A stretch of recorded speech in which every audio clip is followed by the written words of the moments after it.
సంక్రాంతి వచ్చింది తుమ్మెద అంటాం కదా, అలా సినిమాలు కూడా వచ్చేస్తుంటాయి సంక్రాంతి పండగ అనగానే. మరి తలపతి విజయ్ సినిమా మన ముందుకు వచ్చేస్తుంది, వారసుడు సినిమా మన ముందుకు వస్తుంది. మరి ఈ సినిమా గురించి చాలా ఎక్స్పెక్టేషన్స్ ఉన్నాయి. ఈ సినిమా మన వాళ్ళే, అంటే మన వంశీ గారు డైరెక్షన్లో అండ్ దిల్ రాజు గారి బ్యానర్లో, అలాగే శ్రీకాంత్ గారు కూడా నటించారనమాట ఈ చిత్రంలో. మరి శ్రీకాంత్ గారు ఇంతకీ ఏ పాత్ర చేశారు? చాలా మంది విలన్ అంటున్నారు, కొంతమంది కాదంటున్నారు. ఆయన ఏమంటారో చూద్దాం. హాయ్ శ్రీకాంత్ గారు. Hi. Happy Sankranti. Happy Sankranti. First of all మీకు అందరికీ హ్యాపీ సంక్రాంతి, అలాగే ప్రేక్షకులందరికీ కూడా సంక్రాంతి శుభాకాంక్షలు. మీకు శుభాకాంక్షలు సంక్రాంతితో పాటు సినిమాలకు కూడా చెప్పాలి మేము, ఎందుకంటే అంతే డెఫినెట్గా. ఈ సంక్రాంతి అనేప్పటికీ ఇక మనకి సినిమా ఇండస్ట్రీలో సినిమాలు రిలీజ్ అవుతూ ఉంటాయి. ఎందుకంటే మంచి సీజన్ ఇది సంక్రాంతి అనేప్పటికీ, అందరూ ఫ్యామిలీలో చక్కగా హ్యాపీగా సినిమాకి వెళ్ళే సీజన్ ఇది. సో ఇప్పుడు సినిమాలు రిలీజ్ అవుతున్నాయి. మన 2 తమిళ్ విజయ్ది వారసుడు రిలీజ్ అవుతుంది. కరెక్ట్. సో నేను ఇందాక మెన్షన్ చేసినట్టు విజయ్ గారు first time Telugu straight film చేస్తున్నారు. అంటే తమిళ్ అండ్ తెలుగు బైలాంగ్వేజ్ అయినా కూడా తెలుగులో కూడా అంటే మేము తమిళే చెప్పింది, తమిళ్లోనే చెప్పాము మేము. బట్ ఏంటంటే ఇది ఆల్మోస్ట్ ఇటువంటి సబ్జెక్ట్స్ ఏంటంటే యూనివర్సల్ సబ్జెక్ట్స్, మన తెలుగు కానీ తమిళ్ కానీ కన్నడ కానీ ఎటువంటి దానికైనా కూడా. ఎందుకంటే ఫ్యామిలీ ఎమోషన్స్ కదా, అన్ని సార్లు ఒకే రకంగా ఉంటాయి. ఇప్పుడు మన తెలుగు సినిమా చూసినట్టే ఉంటుంది, అది ఏం తమిళ్ సినిమాలు డబ్బింగ్ చేసినట్టే ఉండదు. ఎందుకంటే నేను, జయసుధ గారు, చాలామంది దాంట్లో యాక్ట్ చేయడం జరిగింది. ఇదేంటంటే పక్కాగా out and out family entertainer, ఎమోషనల్తో కూడుకున్న సబ్జెక్టు. ఎంటర్టైన్మెంట్ ఉంది, ఎమోషన్స్ ఉంటాయి, అన్నీ ఉంటాయి. సో అందుకే ఏంటంటే ఈ సంక్రాంతికి పర్ఫెక్ట్గా ఫ్యామిలీ ఫిలిం లాగా వారసుడు అనుకోవచ్చు. సో ఫ్యామిలీస్ అందరూ కలిసికట్టుగా చేసుకునే పండుగ సంక్రాంతి పండుగ, కలిసికట్టుగా చూసే సినిమా వారసుడు సినిమా అంటారు. వారసుడు అన్ని అంటే ఇప్పుడు ఈ వారసుడు సినిమా నేను ఫస్ట్ టైం తమిళ్ చేయడం. ఇది నాకు కొంచెం షాకింగ్గా ఉంది. నేను సినిమాలు చేసిన మీరు ఫస్ట్ టైం. నాకు ఎప్పుడో వచ్చినాయి ఆఫర్, చాలా మంది అడిగారు కానీ ఎందుకో చేయలేదు. మనం ఇక్కడ బిజీగా ఉండటం వలన సంథింగ్ అట్లా. బట్ నాకు సడన్గా వంశీ ఫోన్ చేశారు, వంశీ పైడిపల్లి ఫోన్ చేసి, నా ఇట్లా ఉంది బ్రదర్స్ క్యారెక్టర్ వెరీ ఇంపార్టెంట్. అంటే 3 బ్రదర్స్, అందులో నేను పెద్ద బ్రదర్ని, సెకండ్ కిక్షాము, థర్డ్ విజయ్, చిన్నాడు విజయ్. ఈ 3 ఇదన్నమాట. ఆ సబ్జెక్ట్ కూడా ఒక మొత్తం ఫ్యామిలీ ఓరియంటెడ్ ఫిలిం. బ్రదర్స్ మధ్య క్లాష్లు, బ్రదర్స్ని ఒకళ్ళు నేను వారసుడు అంటే నేను ఇది, నువ్వేంటి నువ్వు ఇప్పుడు వచ్చి, ఈ టైప్లో కొంచెం ఆ type of Sankranti type flavour అనుకోవచ్చు. అంటే సంక్రాంతి అంటే సంక్రాంతి పండుగ గురించి కాదు, సంక్రాంతి సినిమా గురించి. నేను చేసినప్పుడు వెంకటేశ్వర సంక్రాంతి అంటే ఫ్యామిలీ, దాంట్లో డిఫరెంట్ వేరియేషన్స్ ఉంటాయి కదా సబ్జెక్ట్స్లో. But total out and out family, చక్కగా అందరూ కలిసి చూసే సినిమా అవుతుంది. ఎందుకంటే నాకు ఇది చేసేప్పుడు మళ్ళీ పాత గుర్తొచ్చినాయి. మొన్నేమో అఖండ చేయడం, ఫుల్ అవుట్ అండ్ అవుట్ విలన్గా. ఎందుకంటే దీంట్లో వంశీ పైడిపల్లి విజయ్కి చెప్పాడంట, ఇట్లా శ్రీకాంత్ని అనుకుంటున్నాను అంటే. నా అంతకుముందు సినిమాలు తెలుసు, ఎందుకంటే నా సినిమాలు డబ్ చేశాడు అతను, అతని సినిమాలు నేను చేయడం. నా పెళ్లి సందడి అతనే చేశాడు తమిళ్లో. అప్పుడు పెళ్లి సందడి ఆయన చేశాడు, అక్కడ తను అక్కడ చేయడం జరిగింది. సో అలా తెలుసు నాకు ఎట్లా. కానీ అఖండ చూశాడంట, అఖండ చూసి శ్రీకాంత్ ఏంటి ఇంత లావు, ఏంటి విచిత్రం, మనకు బ్రదర్ అంటే మరీ పెద్దోడైపోతాడేమో అది ఇది అన్నాడంట. లేదండి, లేదు గెటప్ అటువంటిది చూడండి అని చెప్పేసి నా రీసెంట్ ఫోటోలు అన్నీ పంపి ఇంకా బాగానే ఉన్నాడు అని. సరే పెట్టేయండి శ్రీకాంత్ అన్నారు. అఖండాలో ఆ బాడీ అదంతా అక్కడ దాంట్లో బాడీ ఉండి బియర్డ్ ఉండి విచిత్రంగా ఉంటాం కదా, అది అనుకుని ఇంకా అట్లా అనుకున్నాను అనమాట. అంటే అలా ఓకే అన్న తర్వాత నా దగ్గరికి వచ్చి ఇట్లా చెప్పారు, ఇట్లా సబ్జెక్ట్ ఇట్లా ఉంటుంది. సరే ఫస్ట్ తమిళ్, అందుట్లో విజయ్, అక్కడ విజయ్తో ఫస్ట్ టైం అనేపాటికి దళపతి విజయ్ అనేపాటికి ఇంకా నాకు సరే ఓకే చేద్దాం సరదాగా తమిళ్ కూడా అని. తమిళ్లోనే డైలాగులు మేము చెప్పడం వితౌట్ ప్రాంప్టింగ్, తమిళ్ నేర్చుకుని. అంటే తమిళ్ వస్తుంది బట్ ఫ్లూయెంట్గా రాదు, ఏది వాళ్ళు మాట్లాడినట్లు రాదు, మనం మేనేజ్ చేసేస్తాం తమిళ్. ఎందుకంటే అక్కడ మెడ్రాస్లో ఉండొచ్చాం కాబట్టి అలా కొంచెం మేనేజ్ చేసేస్తాం, నో ప్రాబ్లం తమిళ్. అందుకే అలా చేయడం జరిగింది ఆ సినిమా. రైట్. అండ్ చాలా వరకు అంటే యూట్యూబ్స్ వచ్చిన తర్వాత గెస్ట్ చేయడం అనేది స్టార్ట్ అయిపోతూ ఉంటుంది. అసలు స్టోరీ ఏంటి, శ్రీకాంత్ గారు వెళ్ళి విజయ్తో చేస్తున్నారంటే సంథింగ్ ఏదో అఖండ తర్వాత చేస్తున్నారు కాబట్టి అందరూ అనుకుంటున్నారు విలన్. మళ్ళీ మీరు అలాంటి బాడీతో అలాంటి విలనిజంతో ఏమన్నా ఫైట్లు ఉంటాయి, సీక్వెన్స్లు ఉంటాయి మీ ఇద్దరి మధ్య, ఇలాంటివన్నీ ఎక్స్పెక్ట్ చేసి విలన్గా మారిన శ్రీకాంత్, విజయ్తో చేయబోతున్న శ్రీకాంత్ మళ్ళీ ఇంకొకసారి తమిళ్ లేదు, నీకు అట్లా ఫైట్స్ కానీ ఫైట్స్ ఉంటాయి కానీ విజయ్కి ఉంటాయి, బట్ నాకు ఆయనకి మాటలు యుద్ధం ఉంటుంది. ఓ ఇది ఫ్యామిలీ గొడవలు. ఫ్యామిలీ గొడవలు ఉంటాయి. ఫ్యామిలీ గొడవలు దాన్ని ఓవర్కమ్ చేసి అతను మరి హీరో అనేబట్టి హీరో కాబట్టి అది ఎలా దాన్ని చేసుకుని వారసుడు ఎలా అయ్యాడు, వారసుడు ఆయన్నే మేము అందరూ ఎంత సపోర్ట్ చేసాము, ఎవరు మమ్మల్ని మోసం చేశారు ఏంటి ఇది అంతా. అంటే ఇది పక్కా ఒక మదర్ సెంటిమెంట్. అంటే చిన్నప్పటి నుంచి జయసుధ గారు ఎక్స్ట్రాడినరీ చేసి, జయసుధ గారు అలాగే శరత్ కుమార్ గారు ఫాదర్గా, మా ఫాదర్గా శరత్ కుమార్ అని జయసుధ గారు అమ్మ. ఒక మదర్ సెంటిమెంట్ కానీ, మదరు ఎంత స్ట్రగుల్ అవుతుంది, ఒక బాబుని ఒక దూరం చేసుకుంటే కొన్ని సంవత్సరాలు ఎలా ఎలా తన ఫీలింగ్ ఎలా ఉంటుంది, ఆ టైప్ ఆఫ్ అన్నీ. అంటే ఒరిజినల్ చాలా పెద్ద పెద్ద ఫ్యామిలీస్లో ఇటువంటి జరుగుతూ ఉంటాయి. అంటే బిజీ లైఫ్లో ఒకరికొకరిని పట్టించుకోకుండా, వైఫ్ని పట్టించుకోకుండా, పిల్లల్ని పట్టించుకోకుండా ఎవరి దారి ఆడేది. అంతే కదా. ఈరోజు ఒక భోజనం కలిసి చేయాలన్నా కూడా టైం లేని పరిస్థితి. ఏదో నామకవాస్తిగా తిన్నామా వెళ్ళిపోయామా అనే ఫీలింగ్ ఉంటుంది. కానీ దీంట్లో ఏంటంటే అన్నీ చూపించారు. ఇట్లా జరుగుతుంది, ఒరిజినల్గా జరుగుతుంది, ఎలా ఏంటి అనేది మొత్తం ఈ సినిమాలో అలా ఉంటాయి అంత సరదాగా. అలా చూస్తూ human emotions, family emotion touch చేస్తూ ఈ సినిమా ఉంటుంది మొత్తం అంతా. ఇది పక్కాగా out and out family oriented. ఎందుకంటే విజయ్ కూడా కొత్తగా ఉంటుంది. తలపతి అతను విజయ్కి ఏంటంటే ఇంతవరకు అన్ని మాస్ సినిమాలు అవి చేసుకుంటూ వచ్చాడు. బిగినింగ్లో లవ్ సబ్జెక్ట్స్ అన్నీ చేసుకొచ్చారు. ఈ మధ్యలో అసలు టచ్ చేయలేదు. అతను కూడా ఒక ఫ్యామిలీ చేయాలని ఒక కోరికతో ఈ సబ్జెక్ట్ ఎప్పుడైతే వంశీ పైడిపల్లి వెళ్ళి చెప్పారో, దిల్ రాజు గారు వెళ్ళి చెప్పారో, ఇమ్మీడియట్గా ఓకే చేసేసి చేసిన సినిమా ఇది యాక్చువల్గా నాకు తెలిసినంత వరకు. అండ్ మనం కూడా అంటే ఇక్కడ ఉన్న వాళ్ళు కూడా చాలా హ్యాపీగా ఫీల్ అవుతూ ఉంటాం. బికాజ్ విజయ్ మన వాళ్ళందరికీ చేయడం జరిగింది. నవ్ డేస్ లైక్ ఆ లైన్స్ అనేవి లేవు, ఆ బార్డర్స్ అనేవి లేవు, అయిపోయింది బార్డర్స్. ఇప్పుడు ఇదివరకు మన పాతకాలంలో తీసుకుంటే రామారావు గారు కానీ వీళ్ళు అప్పుడు సావిత్రి గారు కానీ వీళ్ళందరూ కూడా తమిళ్లో చేసేవాళ్ళు, తెలుగులో చేసేవాళ్ళు, కన్నడలో చేసేవాళ్ళు. మధ్యలో కొంచెం గ్యాప్ వచ్చింది కాబట్టి మళ్ళీ ఇప్పుడు పాన్ ఇండియా లాగా అయిపోయింది. ప్రతి సినిమా డబ్ చేసేసి దాన్ని వదిలేస్తున్నారు. ఇప్పుడు మనం త్రిబుల్ ఆర్ తీసుకోండి, తమిళ్ కానీ, కన్నడ కానీ, హిందీ కానీ ఆల్ లాంగ్వేజెస్లో వెళ్ళి బ్లాక్ బస్టర్లు కొట్టేసింది. పుష్ప కూడా అంతే సేమ్. రీసెంట్ కన్నడ ఇండస్ట్రీ నుంచి మరి కాంతారా సినిమా ఏంటి అంతే. సినిమా బాగుంటే ప్రేక్షకులు వీళ్ళు మనవాళ్ళు కాదు మనవాళ్ళు అనేది అలా ఉండదు. డెఫినెట్గా అందరిని ఆదరిస్తారు. డెఫినెట్గా విజయ్ కొంచెం ఇక్కడ కూడా చాలామంది విజయ్ సినిమాలు రిలీజ్ అయ్యేంత ముందు హిట్ అయిన సందర్భాలు ఉన్నాయి. సో డెఫినెట్గా అక్కడైతే ఇంకా ప్రపంచమే. తమిళనాడులో అయితే కనుక డెఫినెట్గా ఈ సినిమా ఒక ప్రపంచం సృష్టించింది. ఎందుకంటే చేసిన వాళ్ళందరూ తెలుగు వాళ్ళు, అందరూ తెలుగు టచ్ ఉంది. తెలుగు టాలీవుడ్, శరత్ కుమార్ తెలుసు, జయసుధ గారు తెలుసు, కిక్షామ్ తెలుసు, నేను, ప్రభు గారు, ఖుష్బూ, ఇలా రష్మిక మందన అమ్మాయి తను హీరోయిన్, సాంగ్ సూపర్ హిట్, తమన్ను మ్యూజిక్. అంటే అంత తెలుగులాగా మీరు చూస్తే అసలు మీరు ఈ తెలుగులోనే మొత్తం చేశారనే ఫీలింగ్లోనే ఉంటుంది. అంటే ఆల్మోస్ట్ లైక్ 2 లాంగ్వేజెస్ మనోళ్ళే కదా అంతా. Correct. Telugu producer, Telugu director. Vamshi Paidipally గారు అచ్చమైన తెలుగు డైరెక్టర్ అనిపిస్తూ ఉంటారు. ఎందుకంటే ఆయన క్లారిటీ అండి ఇంపార్టెంట్. అతనికి ఏంటంటే ఎక్కడ కాంప్రమైజ్ అవ్వడు. ఏ చిన్న విషయంలో కూడా అసలు కాంప్రమైజేషన్ ఉండదు. ఏ సెట్లో కానీ ఎక్కడన్నా ఏదన్నా కూడా పర్టికులర్ నెక్స్ట్ షాట్లో కూడా అక్కడే ఉండాలి. అది అంత పర్టికులర్గా చూస్తారు. నేను ఇంతవరకు అట్లాంటి డైరెక్టర్ నేను చూడలేదు. నేను నా సినీ కెరియర్లో ఇట్స్ వెరీ పర్ఫెక్షన్గా ప్రతిదీ పర్ఫెక్షన్ కావాలి అని చూస్తూ ఉంటాను. టైం పట్టినా కూడా ఆ పర్ఫెక్షన్ చాలా బాగుంటుంది. అండ్ అక్కడ ఒక పర్ఫెక్ట్గా ఉండాలి అని చూసే వాళ్ళు ఉంటే వంశీ గారు అండ్ దిల్ రాజు గారు కూడా very particular about film. Audience కి ఏం నచ్చుతుంది, హీ నోస్. నేను వంశీతో ఫస్ట్ టైం, ఈ ప్రొడక్షన్లో ఫస్ట్ టైం, దిల్ రాజు గారి ప్రొడక్షన్లో కూడా నేను ఫస్ట్ టైం చేస్తున్నా. అది తమిళ్లో ఫస్ట్ టైం, వంశీ గారితో ఫస్ట్ టైం, దిల్ రాజు గారితో ఫస్ట్ టైం. అంటే ఇప్పుడు శంకర్ ఫిల్మ్ కూడా నేను ఉన్నాను దాంట్లో, రామ్ చరణ్ దాంట్లో. లవ్లీ. అది చాలా పెద్ద క్యారెక్టర్. అది ఇది ఫస్ట్ రిలీజ్ అవుతుంది కాబట్టి ఇది ఫస్ట్ ఫిల్మ్ లెక్క రాకు. ఇప్పుడు అంటే 2023 అంతా మీదే అన్నమాట. అయితే చేసుకుంటే వెళ్తున్నాయి, ఏముంటుంది సరదాగా అలా హ్యాపీగా వెళ్తూ ఉంటాం. సో నాకు రాజుగారిని చూస్తే నేను అనుకున్నాను, అంటే అంత ముందు రాజుగారు అనేప్పటికీ అన్ని పర్టికులర్గా ఉంటుంది, ప్లానింగ్ ఈజ్ వెరీ పర్ఫెక్ట్గా ఉంటుంది. ఇంకోటి ఏంటంటే డైరెక్టర్కి ఏం కావాలన్నా ఇది ఎందుకు అని అడగడం నేను చూశాను. ఎంత ఖర్చు అయినా ఎంత ఇదైనా సరే ఇక దానికి వెనకడ్డు అనమాట.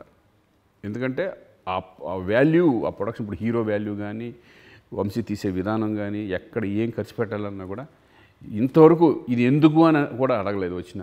నేను అడిగాను రాజు గారు ఏంటి బడ్జెట్ మామూలుగా అవట్లేదు ఏంటని. నేను ఊరిని నాకు భయపడి అనేవాడు నేను. శ్రీ అంతే జరుగుతూ ఉంటాయి, మనం ఏం చేయలేము, వాళ్ళు ఇక అది వెళ్తూ ఉంటుంది, ఖర్చు పెట్టాలి తప్పదు.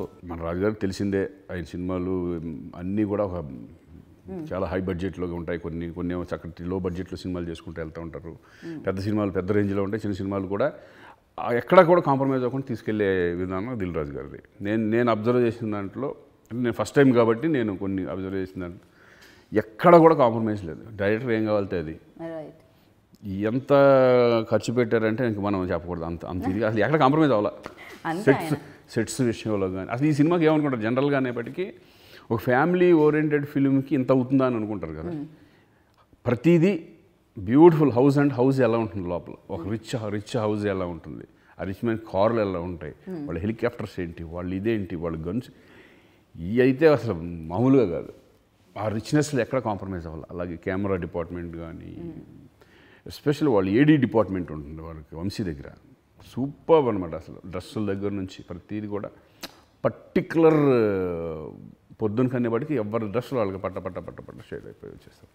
ఫస్ట్ డిజైనింగ్ అంత డిజైన్స్ సెలెక్ట్ చేసేసుకొని వీళ్ళకి ఎలా ఉండాలి, ఈ కలర్ ఉండాలి అని అంత పర్ఫెక్ట్గా ఓన్లీ బికాస్ ఆఫ్ డైరెక్టర్ మూలానే జరుగుతుంది. అంటే ఆయన చాలా అంత ఖర్చు పెట్టే దిల్ రాజు మూల అలా జరుగుతుంది. అంతే కదా. అండ్ దిల్ రాజు గారు వంశీ గారు కాంబినేషన్ కూడా చాలా బాగుంటుంది. ఇంకా వాళ్ళిద్దరు చాలా సినిమాలు చేశారు కదా ఆల్రెడీ బ్యానర్లో. అండ్ దాంతో పాటు అఖండాకి సౌండ్ బాక్సులు పగలగొట్టేసిన తమన్ గారు దీనికి కూడా ఇప్పటికే రంజితమే మామూలుగా వెళ్ళట్లేదు అసలు. చాలా పెద్ద హిట్ అది. మేము అక్కడ ఆడియో చేసాము. అక్కడ అసలు పూనకాలు వచ్చేసినట్టు ఉన్నారు అక్కడ జనం అంతా. ఈ సినిమాకి అతను కనపడంగానే అంత క్రేజ్ ఏంటి నాకు అసలు భయంకరం క్రేజ్ ఉంది. దేవుళ్ళ పూజిస్తూ ఉంటారు, భయంకరం క్రేజ్ ఉంది అతనికి. అమ్మో ఏంటి ఇంత క్రేజ్ నాకు తెలియదు. మనకు తమిళ్ అనేది నేను ఫస్ట్ టైం చేస్తున్నాను. ఏదో మాకు ఉన్నప్పుడు క్రికెట్ ఆడుకున్నప్పుడు కొంతమంది పరిచయాలు అంతే తప్పితే జనరల్గా అక్కడికి వెళ్ళి మనం సినిమాలు చూసింది లేదు, ఆడియో ఫంక్షన్కి వెళ్ళింది లేదు.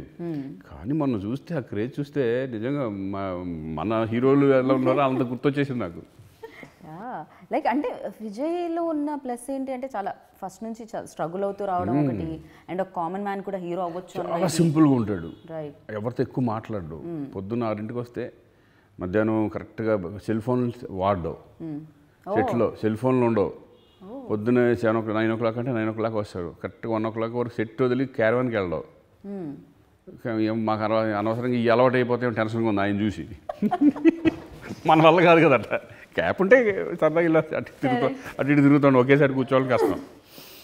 మళ్ళీ కరెక్ట్గా వస్తాడు, వచ్చిన తర్వాత ఈవినింగ్ 6 o'clock వెళ్ళిపోతాడు. ఓకే. అండ్ మీకేమనిపించింది బికాజ్ ఆ క్రేజ్ని చూశారు, అండ్ దాంతోపాటు ఆయన యాక్ట్ చేసేటప్పుడు ఆ గ్రేస్ని చూశారు, ఆడియో ఫంక్షన్లో ఆయన్ని ఎంత అడ్మైర్ చేస్తారో జనాలు చూశారు. అంటే ఒకటి నేను నిజంగా అంటే విజయ్కి అంత ఉంటుందని చెప్పారు కానీ కళ్ళారగా చూశాను నేను. సేమ్ మన పెద్ద హీరోలు ఎలా ఎవరు వస్తే ఎలా ఉంటుందో అలాగే సేమ్ అక్కడ కూడా మనకి ఎంత మనకి పవన్ కళ్యాణ్ కానీ, చిరంజీవి గారు కానీ, ఎన్టీఆర్ కానీ, మహేష్ బాబు కానీ, ప్రభాస్ కానీ, వీళ్ళందరూ ఎలా ఉంటుంది ఆడియో ఫంక్షన్ అలాగే సేమ్. నేను అంత ఎక్స్పెక్ట్ చేయలేదు అది అక్కడ. మనాళ్ళకి అంత క్రేజ్ అక్కడ కూడా అతనికి, అలాగే అజిత్కి కూడా బాగా క్రేజ్ ఉందంట అక్కడ. ఇద్దరికి మంచి క్రేజ్ ఉంది. అంటే వాళ్ళు ఎవరైనా కష్టపడి ఆ రేంజ్కి వచ్చారంటే వాళ్ళు ఏదో విషయం లేకపోతే రారు కదా. యాక్టింగ్ వైజ్ అడిగాను నేను యాక్చువల్లీ, ఆయన చేస్తుంటే పర్ఫార్మెన్స్ లైక్ చాలా ఈజీతో పర్ఫార్మ్, ఆయన చాలా ఈజీ అంటే నోట్లోంచి మాట వస్తుందో రాదు అన్నట్టు ఉంటుంది. డైలాగ్ చెప్పేటప్పుడు అంటుంటాడు. అంటే తమిళ్ లాంగ్వేజ్ అటువంటిది, మనం కొంచెం లౌడ్లో చెప్తూ ఉంటాం, అతను కొంచెం స్లోలో చెప్తూ ఉంటాడు అనమాట. కొంచెం డిఫరెన్స్ చాలా బాగుంటుంది. అతను సపరేట్ స్టైల్ క్రియేట్ చేసుకున్నాడు అతను. విజయ్ అనే సపరేట్ స్టైల్ క్రియేట్ చేసుకున్నాడు. సో యాజ్ అన్ యాక్టర్గా, యాజ్ అన్ పర్సన్గా, సో యాక్టర్గా ఈజ్ సూపర్, పర్సన్గా సూపర్ నాకు తెలిసినంతవరకు. ఎందుకంటే నన్ను ఇంకా అన్న అంట ఏది సినిమాలలాగానే నన్ను అన్న అని పిలుస్తూ ఉంటాడు. చాలా రెస్పెక్ట్ఫుల్గా ఉంటాడు అనమాట ఆర్టిస్టులు అన్నీ కూడా జనరల్గా. అందుట్లో మన తెలుగు నుంచి వచ్చారనే వాటికి ఇంకా అఫెక్షన్ ఎక్కువ ఆయనకి. ఎందుకంటే ఈ తెలుగు లాంగ్వేజ్ వాళ్ళన్నీ చూసుంటారు, అన్ని సినిమాలు చూస్తారు. తెలుగు వాళ్ళు మన వాళ్ళంటే కూడా రెస్పెక్ట్ ఎక్కువ, ఆ ఇదిలోనే మాట్లాడతారు వాళ్ళు. చాలా రెస్పెక్ట్ఫుల్గా ఉంటారు అంతా. అండ్ నిజంగా అందుకేనేమో మేబీ ఆ మంచితనం వల్ల ఇక్కడ ప్రేక్షకులకు కూడా తన స్ట్రైట్ ఫిలిం చేయకపోయినాయి వాళ్ళ వరకు. తన ఫిలిం తుపాకీ రిలీజ్ అయినప్పుడు సూపర్ డూపర్ హిట్ అయింది అది. అండ్ రీసెంట్గా బీస్ట్ రిలీజ్ అయినప్పుడు అది అమేజింగ్గా ఆడడం జరిగింది. అంటే విజయ్ సినిమాలు మనం కూడా తెలుగులో కూడా బ్రహ్మరథం పడుతుంది. ఎక్కువ అన్ని మన స్టైల్ ఆఫ్ ఏ ఎక్కువ ఉంటాయి అతనికి సినిమాలు. ఎక్కువ ఇప్పుడు కొంతమంది చేస్తారు ప్రయోగాలు చేస్తూ ఉంటారు, అటువంటిది ఉండదు.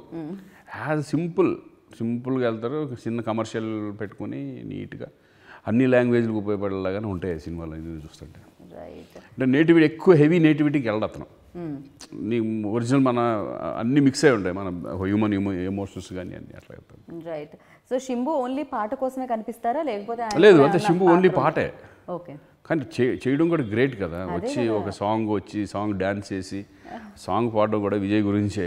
అంటే విజయ్ గురించేలే ఆయన కూడా అడగల వెళ్ళి ఇట్లా విజయ్ సాంగ్ పాడాలంటే అయ్యో విజయ్ అన్నకి అంటే అందరు రెస్పెక్ట్ ఇస్తారు అతనికి. శంభు కూడా మంచి హీరో. విజయ్ శంభు కూడా పెద్ద హీరో, మంచి హీరో. కానీ అందరు రెస్పెక్ట్ ఇస్తారు. విజయ్ అంటే ఏంటో అది రెస్పెక్టబుల్గా ఉంటారు, ఎక్కువ చాలా డీసెంట్గా ఉంటాడు, ఎవరిని విమర్శించడంట, ఒకళ్ళ జోలికి వెళ్ళడం. అది చాలా మంచితనం, అది మంచిది కదా. ఒకళ్ళ జోలికి వెళ్ళకుండా తన పని తాను చూసుకోవడమే కరెక్ట్. అది విజయ్. రైట్. సో మీ రోల్ని మేము వారసుడులో అంటే విజయ్తో కాంబినేషన్స్ ఎక్కువ ఉంటాయా? చాలా కంటిన్యూ మా కాంబినేషన్స్ అన్ని. ఓకే. వారసుడు అంటే బ్రదర్స్ మధ్య, ఫాదర్ మదర్ మధ్య, ఇప్పుడు ఇట్లా మళ్ళీ మా ముగ్గురులో ఒక్కొక్కళ్ళు ఈగోస్.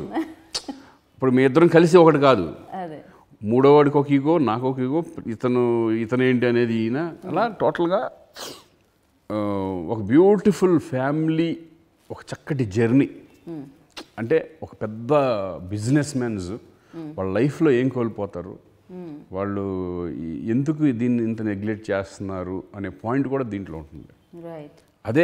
ఇది కూడా ఉందనుకో, దాని ఇంకా లైఫ్ ఎంత ఎంజాయ్మెంట్గా ఉంటుంది. ఇప్పుడు అంతే కదా. ఇప్పుడు బాగా డబ్బులు ఉన్నవాళ్ళు బిజీగా ఉన్నప్పుడు ఫ్యామిలీని పట్టించుకోవడం మర్చిపోతాడు, ఎమోషన్స్ ఉండవు, ఏముండవు. ఒక ఆర్టిఫిషియల్గా డబ్బు సంపాదన మనీ అనేది వెళ్ళిపోతారు. వాళ్ళ ఎంజాయ్మెంట్ ఏమి ఉండదు. వాళ్ళు అదే ఎంజాయ్మెంట్ లాగా ఫీల్ అవుతాడు. ఒకళ్ళని తొక్కి మనం ఇంకో పైకి వెళ్ళాలి, మనం తొక్కి ఇంకొకళ్ళ పైకి వెళ్ళాలి, ఆ టైప్లో ఆలోచిస్తారు. ఆ టైప్ ఆఫ్ సబ్జెక్ట్ ఇది. అందరూ ఆలోచించే విధంగా కూడా ఉంటుంది. ఈ పండగకి, ఈ సంక్రాంతికి పక్కా, ఎందుకంటే మన సంక్రాంతి అనేవాటికి ఫ్యామిలీస్ తెలుసు. మా పెళ్లి సందర్భ దగ్గర నుంచి చూస్తున్నాను నేను.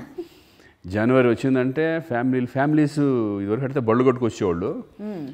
ఇప్పుడేమో ఇప్పుడు కూడా అంతే. పండగ అనేపాటికి ఆడియన్స్ డెఫినెట్గా ఇప్పుడు మనకి పెద్ద సినిమాలు రిలీజ్ అవుతున్నాయి ఒక పక్కన, మనవి కూడా అన్నీ డెఫినెట్గా ఎన్ని సినిమాలు వచ్చినా బాగున్న సినిమా డెఫినెట్గా వాళ్ళు ఆదరిస్తారు. రైట్. అండ్ సంక్రాంతి మీరు ఇందాక సంక్రాంతి అంటే ఒకప్పుడు ఈవెన్ నా చిన్నప్పుడు కూడా నేను చూసేదాన్ని అందరూ కలిసి ఉండడం. ఇప్పుడు ఎంతో కొంత కొంచెం తగ్గే ఉంటుంది బేసిక్గా. అవునవును. బికాస్ మీరు ఏదైతే సినిమాలో చూపిస్తున్నారో, మన శతమానం భవతి వచ్చినప్పుడు అవును కదా మనం మిస్ అయిపోతాం, యూఎస్లో వెళ్ళిన వాళ్ళు ఇక్కడ పేరెంట్స్ని మిస్ అవుతున్నారు అంటే సినిమా త్రూ కూడా నేను చాలా మందిని విన్నాను. ఆ సినిమా చూసిన తర్వాత మేము మా పేరెంట్స్ని చూడడానికి వచ్చాము అనేది కూడా. అంటే ఒక సినిమా అనేది ఆ ఇంపాక్ట్ కూడా ఉంటుంది, డెఫినెట్గా ఉంటుంది. ఇప్పుడు నిజంగా ఈ ఫిలిం వారసుడు అనే ఫిలిం చూసిన తర్వాత కూడా చాలామంది ఆలోచిస్తారు. అంటే ఓన్లీ ఉన్న డబ్బులు ఉన్న వాళ్ళే కాదు, ఫ్యామిలీని పట్టించుకోకుండా ఫ్యామిలీ ఎమోషనల్స్గా మిస్ అవుతాం చూడండి. ఆ మిస్ అయ్యే వాళ్ళందరూ కూడా దీన్ని కనెక్ట్ అవుతారు సినిమాకి డెఫినెట్గా. బ్యూటిఫుల్ జర్నీ భలే అంటే ఒక పోయం లాగా ఉంటుంది చక్కగా సినిమా. బట్ మీకు ఎక్కడ టైం దొరుకుతుంది చెప్పండి? బట్ మీరైతే ఎప్పుడు ఫ్యామిలీతో స్పెండ్ చేస్తారు అని విన్నాం. నేను అన్ని అటు ఇటు మిక్స్ చేసి కొట్టేస్తూ ఉంటాం. ఇక టైం ఉంటే వాళ్ళతో కొన్ని లేకపోతే ఫ్రెండ్స్ వాళ్ళతో సినిమా అది ఇది బిజీగా. కానీ ఫ్యామిలీకి డెఫినెట్గా స్పెండ్ చేస్తాను నేను ఫ్యామిలీతో 100%. ఇంటికాడ తప్పితే ఎక్కడికి వెళ్ళను. అదే షూటింగ్ అయిందంటే ఇంట్లోనే, ఇంకా ఇంట్లో కూర్చుని ఫ్రెండ్స్ వచ్చినా ఇంట్లోనే కూర్చుంటాం. మీ ఇంట్లో సంక్రాంతి ఎలా జరుగుతుంటుంది? ఊహగారు ఏం చేస్తుంటారు? వాళ్ళు పిల్లలు కైట్స్ ఎగరేసుకుంటూ అట్లా చేస్తూ ఉంటారు. ఈ పండగ వాతావరణం ఇంకంతా ఏ వండుతూ ఉంటారు. మీరు ఎప్పుడైనా హెల్ప్ చేస్తుంటారు? పండగలకి ఎక్కువ పనులు ఉంటాయంటారు? నిజంగా చెప్పను, అసలు నాకు ఏం రాదు, పెద్ద హెల్పింగ్ ఏమి ఉండదు. వాళ్ళు రావద్దంటారు నన్ను, లోపలికి వచ్చి చెడగొట్టేద్దామని. అటువంటి ఏముండదు అసలు. హెల్పింగ్ అంటే ఏదైనా తేవాలన్నా గబుకుని ఎవరైనా తెప్పించాలన్నా అటువంటిది తెప్పిస్తాం తప్పితే వంట రూమ్లోకి వెళ్ళి వంట వంటలు అవన్నీ ఏంటంటే రావద్దు అసలు. వస్తే నమస్కారం పెట్టి అతను అర్జెంట్ బయటికి వెళ్ళిపోండి. అనవసరంగా ఉప్పు కారాలు ఎక్కువ పడిపోవడం నాకు తెలిసి ఒకసారి అనిపిస్తూ ఉంటుంది మనం కూడా చేస్తే ఒకసారి వస్తుంది కదా, ఒకసారి చేసేద్దాం అది ఇది మూడు వస్తూ ఉంటుంది ఒకసారి ఆపబేరా అని ఎవరు. సో మీకోసం స్పెషల్ కిచెన్ అరేంజ్ చేసుకోవాల్సింది తప్పదు, ఇంకా అదే. ఆ కిచెన్లోకి అయితే ఎంట్రీ లేదంటున్నారేమో మోహన్ గారు. అండ్ దిల్ రాజు గారితో అసోసియేషన్లో ఉండింది అంటే పర్సనల్గా, ఆఫ్ కోర్స్ మనం సినిమా గురించి అంటే మాట్లాడడం రాజు గారితో నాకు ఇప్పుడు కాదు, బిగినింగ్ నుంచి మేమంతా ఇప్పుడు నుంచి ఉన్నవాళ్ళు. బట్ ఇన్నాళ్ళు ఎందుకు పట్టింది, మీరు ఎందుకు చేయలేదు రాజు? చేయలేదు అంటే మరి ఆయన అడగాలి అది. అంటే ఒకటి నేను అప్పుడు మొదట హీరోనే కదా, హీరోగా చేసుకుంటూ వచ్చాను కాబట్టి కరెక్ట్. ఆయన దానికి మనకు కనెక్ట్ అవ్వలేదేమో మరి, ఎప్పుడు రాలా. ఇప్పుడు క్యారెక్టర్స్ కూడా నేను మరి చేస్తాననేప్పటికీ డిఫరెంట్ ఇప్పుడు శంకర్ సినిమాలో నన్ను అడగడం జరిగింది, బ్యూటిఫుల్ క్యారెక్టర్ అది, అది రివీల్ చేయను అప్పుడే, బట్ దాని ప్రమోషన్స్ లో అడుగుదాం ఖచ్చితంగా. దాని చాలా పెద్ద సెటప్ అది అంతా. ఇదేంటంటే టోటల్ ఫ్యామిలీ ఓరియంటెడ్. ఈ రెండు సినిమాలు దిల్రాజు ఇమీడియట్గా రావడం అనేది నిజంగా ఆ బ్యానర్లో నేను అదే అన్న, రాజు గారు ఏంటి ఇన్ని సంవత్సరాలు మనం ఉన్నాము, ఒక్క సినిమా చేయలేదు మనం, ఇప్పుడు చేస్తున్నాం, హీరోగా ఉన్నప్పుడు మాత్రం ఎందుకు ఇవ్వలేదు నాకు.